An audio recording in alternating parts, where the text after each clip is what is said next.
We will see about the task synchronization.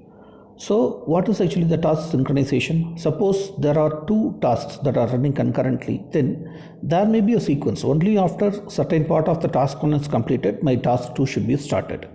And after some time interval, my task 2 reaches such level, then I have to switch over to task 2. So some sort of task synchronization need to be done. Again, it based on the tasks which are going to be executed. So we will discuss about the task synchronization in this series. Fine. So this is actually most probably happening in the multitasking environment, right? So there are multiple tasks are running concurrently. Already we discussed about the pseudo parallelism, where we will be having some sort of like a dual core processor or octa core processor or quad core processor, whatever it is, and they share the system resources, right? So there should be some sort of synchronization is needed here. And the process communicate with each other with the different IPC mechanisms, including the shared memory and the variables. And imagine a situation where two processes try to access display hardware connected to the system, and the two processes try to access the shared memory area where one process tries to write and the other process trying to read. So in that case, what will happen? That will give our unexpected results. Say for example, there is actually one 7-segment display or one LCD display, and there are two microcontrollers, both are connected to that particular LCD display, and both the things are displaying the same thing. So you can't see the visible characters, right? You will be seeing only some junk values or junk designs. So when more than one processor or when one task is trying to access a common resource, then there will be a problem with the synchronization. So that should be solved by some mechanisms, and that is what we are going to discuss here. And the act of making the process aware of the access of shared resources by each process to avoid conflicts is known as task synchronization. So only the first process will be allowed for some particular time. For first 10 seconds, the display will be connected to the process 1. Then for the next 10 seconds, the display will be connected to process 2. Like that we have to schedule, right? So that is actually called as task or process synchronization. Suppose if there is a lack of task communication or synchronization issues are there, then we can have two issues. The first issue is called as racing, and the second issue is called deadlock. We will see one by one. Now what is meant by racing? Now you have seen we have actually a small piece of code, right? We will not get into the code, just we will see we are defining one process A. Of course, there is a character buffer. Just see the program, I think you can easily understand that. There is a character buffer that has the value of 1 to 10, right? I think it is visible there. Then we have a counter which is initialized with 0, right? So this is the initialization part. Then we are defining the first process. The process A, which is based on the variable I, it runs from 0 to 5. And during the period, my counter has to be incremented, right? So the counter has to be incremented. This is actually the process 1, right? Now we will get into the next process, which is process B. Here I am going to have my value from running from 5 to 10. J equal to 5 to 10, right? Less than 10, of course 9. And in that case, I will be having another buffer, and here again my counter is incremented. So in the previous case also my counter is incremented, and in the second case also my counter is incremented. And these two processes are combined using a main thread, right? So here actually we are going to have the main function or main thread. So I am going to create two threads. One is for process A and the other one is for process B. I think you can see, and all the remaining things are just a syntax. For the time being, I think we can easily read that. And there is of course a delay, sleep time is given, and there is a return function, right? So this is actually a simple example which can be used to demonstrate what is meant by racing. Now actually what happens, we have seen two processes, and both the processes will be having this statement like count plus plus, counter plus plus. So both are ready to increment a given counter. That is possible, right?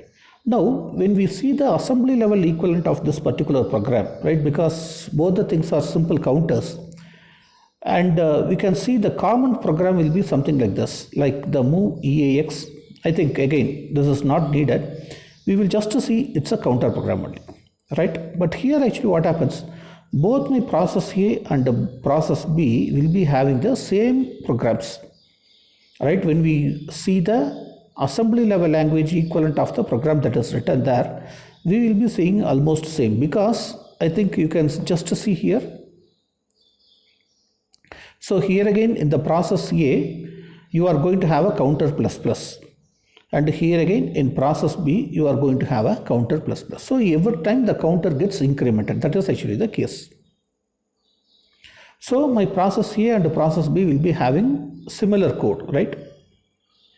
Now what is actually the racing? Now imagine a situation where a process switching happens between process A and to process B when process A is executing the counter plus plus statement. And imagine that the process switching happened at the time where process A executed the low level instruction move EAX double word pointer EBP minus 4. That is the first instruction, and about to execute the second instruction, right? Now this scenario you can get it in the image. Alright, now just see this here. So there is a process A. So the first line is executed. Of course, the same program is available in both A and B. Already we have seen that. So when the first line is executed, move EAX double word, the first line is executed, and before executing the second line, now the process A to process B switching has been taken place. So there is a context switch. Now the process B, again the same set of instructions will be executed, right? And then again it will come back to the process A. So in that case what happens, this particular counter value, in the case of process A is totally skipped here, because immediately the process B has come in between, right? So since the process A is totally not completed, my process B get into that access, so there will be one counter may be lost during this execution. So here actually what happens, the process B increments the shared value counter in the middle of operation where process A tries to increment it. And by the time the process A gets the CPU time for execution, it starts from the point where it got interrupted. Though the variable counter is incremented by process B, process A is unaware of it and it increments the variable with the old value. So this leads to the task loss of one increment for the variable counter, right? So here actually what happens, I will see. I think in the process A, right? So the process A, the counter value is 4. And the counter value should be incremented to 5 when the process A gets the second line executed. But by the time what happened, my process B takes over. Now what happens, my process B actually incremented the value to 5, but that is actually unaware to the process A. So again the process A will also do the incrementation from 4 to 5. So it should be 5 to 6, but now it is only 4 to 5 transition happens because the process A doesn't know what happened in my process B. So this problem is actually called as racing. So this leads to the loss of one increment for that particular variable counter. And this issue wouldn't have occurred if the underlying actions corresponding to the program statement counter plus is finished. Suppose if the process B is not disturbing, then what will happen? The process A will increment the value counter value from 4 to 5. Then process B will increment it from 5 to 6. So my final output will be 6. But here actually what happened? My process A has started, but before incrementing it to 4 to 5, process B has taken it and it incremented 4 to 5. But again when the data comes back to process A, it doesn't know about what the process B has done, because already the process A is started. So it will take only the old value 4 and it will simply increment it to 5, right? So instead of 4 to 6, I will be getting only 4 to 5, right? So instead of 2 additions, I will be adding one number. That is actually the problem called racing. And to summarize, the racing or race condition is the situation in which multiple processes compete each other to access and manipulate the shared data concurrently. And in a race condition, the final value of the shared data depends on the process which acted on the data finally, right?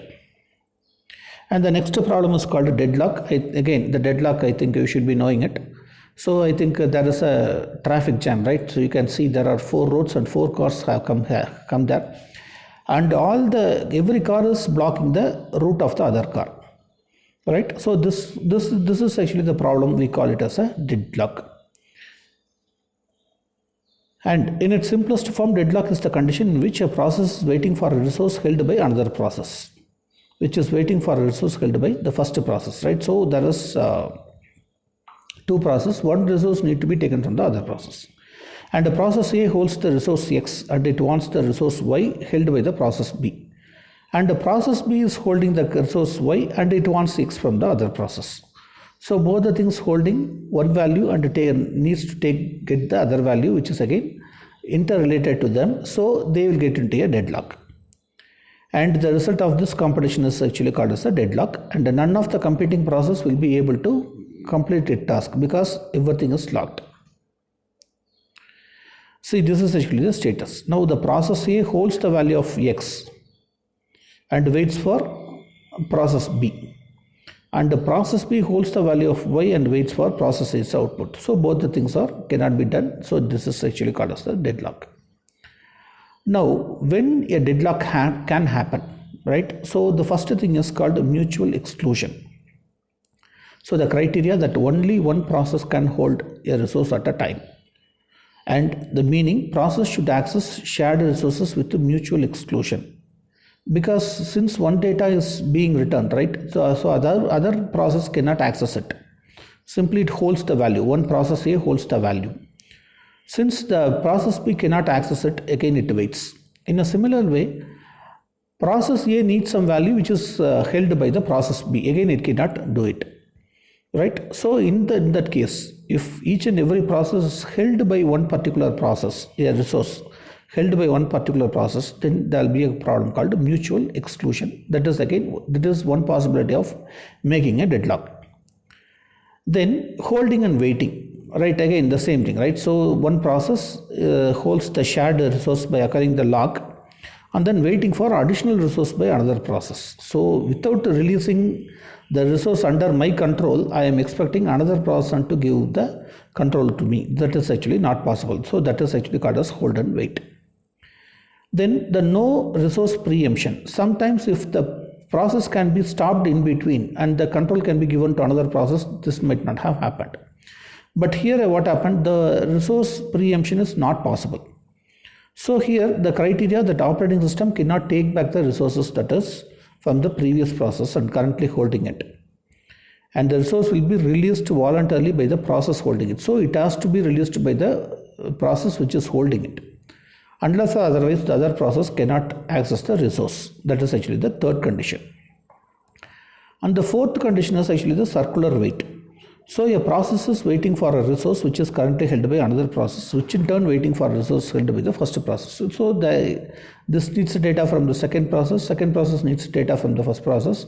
Both the things are getting locked. So this forms a circular queue. Of course, it need not be in the two cases. It can be any number of cases. Say for example, P0 needs some data from P1, P1 needs some data from P2, P2 needs some data from again P0. So there are three processes which is actually in circular form needs the other data to execute. So this is actually the circular wait. And deadlock is a result of combined occurrence of these four conditions listed above, right? And there is a reference paper in 1971 and these conditions are given as Kaufman conditions.